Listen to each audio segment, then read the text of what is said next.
Hello guys, कैसे हो आप सब। Welcome back to my channel. यार व्यूज़ नहीं आ रहे हैं यार। थोड़ा तो शेयर कर दो, किसी और को भी भेज दो, लाइक्स कर दो थोड़े प्लीज़।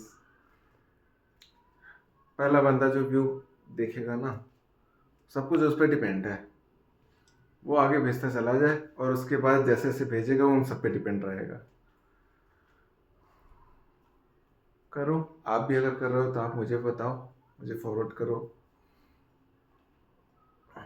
मैं भी आप लोग का चैनल सब्सक्राइब करूँगा। आप कमेंट में आप चाहे अपने चाहे तो चैनल का लिंक आप कर दो, भेज दो। जो जो हैं सब कमेंट करें और सब एक दूसरे का सपोर्ट करें, सबके व्यूज़ बढ़ाएं, सब्सक्राइबर बढ़ाएं। यार जब पैसे बट रहे हों तो लेने में क्या प्रॉब्लम है, लेने का तरीका आना चाहिए बस। तो आज हम चलो एक कुछ नया टॉपिक निकालते हैं। आपको एक चीज़ दिखाते हैं। ये फ्लैट्स देख रहे हो आप, ये बाहर की दुनिया से लगता है कि बहुत सुकून है यहाँ पे। इतनी सारी गाड़ियाँ खड़ी हैं, बैडमिंटन कोर्ट है, यहाँ पे स्विमिंग पूल है, जिम है, सब कुछ है। लेकिन इसमें 70 से 85% लोग ऐसे होंगे जो लोन पे घर ले रखा होगा। और इतना तो कंफर्म है कि 80% लोग, 70-80% लोग, जहाँ तक मेरा आइडिया है, 90% लोन करा के रखे होंगे।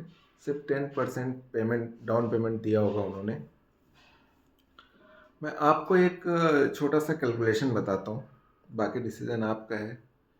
कि देखो, एक तो अगर आपके पास बहुत अच्छे पैसे नहीं हैं, बैकअप नहीं है, आज के टाइम में गवर्नमेंट जॉब को, कुछ गवर्नमेंट जॉब्स ऐसे भी हैं जिसमें कुछ भरोसा नहीं है, पर प्राइवेट जॉब्स तो आप कह ही नहीं सकते।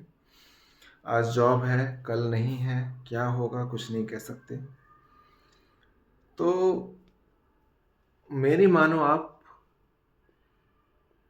एक कैलकुलेशन कर लो कि आप जो घर ले रहे हो, सपोज दैट 30 लाख का घर है। अगर सिटी में लेने जाओगे तो 1 करोड़ 70-80 लाख के नीचे तो आता नहीं है। अब आपका 1 करोड़ का ईएमआई बन गया आपका लगभग 75 से 80 हज़ार का। 1 करोड़ का ईएमआई बन जाता है 30 साल के लिए अगर आप लेते हो तो। अब आप कैलकुलेट करके देख लो कि वो कितना मल्टीप्लाई हो जाएगा। मोटा मोटी हिसाब लगाएं तो अप्रॉक्स 3 टाइम्स आपका एक्स्ट्रा हो जाएगा। मतलब आप 1 करोड़ का घर का कीमत आप 3 करोड़ करोगे 30 साल में। और सेम ऐसे ही 30 लाख वाले का भी है। आप लगभग लगभग 1 करोड़ रुपए भर दोगे, 90 लाख 80 लाख इस टाइप से। लेकिन बहुत ही कम चांस है कि आपके उतने टाइम के बाद आपके फ्लैट की वैल्यू उतनी रह जाए, क्योंकि आप मैं ये सब कर चुका हूँ इसलिए बता रहा हूँ, मैं फंस चुका हूँ। एक तो जॉब की टेंशन रहती है कि यार जॉब चली गई तो ईएमआई कहाँ से भरेंगे। आपका घर का खर्चा चले ना चले, कुछ भी प्रॉब्लम्स कभी भी आ सकती है, पैसे की प्रॉब्लम किसी को भी हो सकती है, खर्चे कभी भी एक्स्ट्रा आ सकते हैं किसी के भी। तो इतना बैकअप नहीं है तो मतलब नहीं बनता लोन लेने का। इसलिए बस इतना ही कह रहा हूँ कि आप एक बार कैलकुलेट कर लेना, क्योंकि मैंने 5 साल लोन भरा और 10 लाख रुपए मैंने भर दिए। एक दिन बैठ के मैं कैलकुलेट कर रहा था कि प्रिंसिपल अमाउंट कितना माइनस हुआ है, तो ओनली 5 साल में ओनली 50,000 रुपीज़ मेरा प्रिंसिपल अमाउंट माइनस हुआ, तो बाकी 9.5 लाख मैंने इंटरेस्ट भरे थे। तो इस बात पे एक बार कैलकुलेट करके, सब कुछ करके, तब आप कभी घर लेने के लिए सोचना।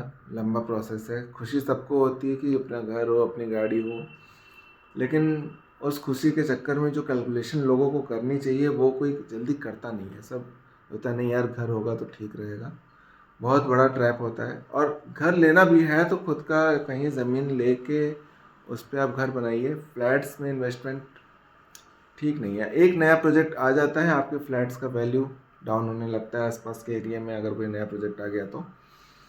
जब तक नहीं है तब तक तो ठीक है, दिखता है हाँ ये एक फ्लैट है, अच्छा है ये वो। जहाँ एक नया प्रोजेक्ट आया, क्योंकि हर कोई नया घर लेना चाहता है, पुराना पुराना घर कोई या दरारें लगी हुई हैं, गंदगी थोड़ी सी है, कितना भी आप मेंटेन करो, थोड़ा पुराना फ्लैट होता है तो दिक्कतें आती ही हैं।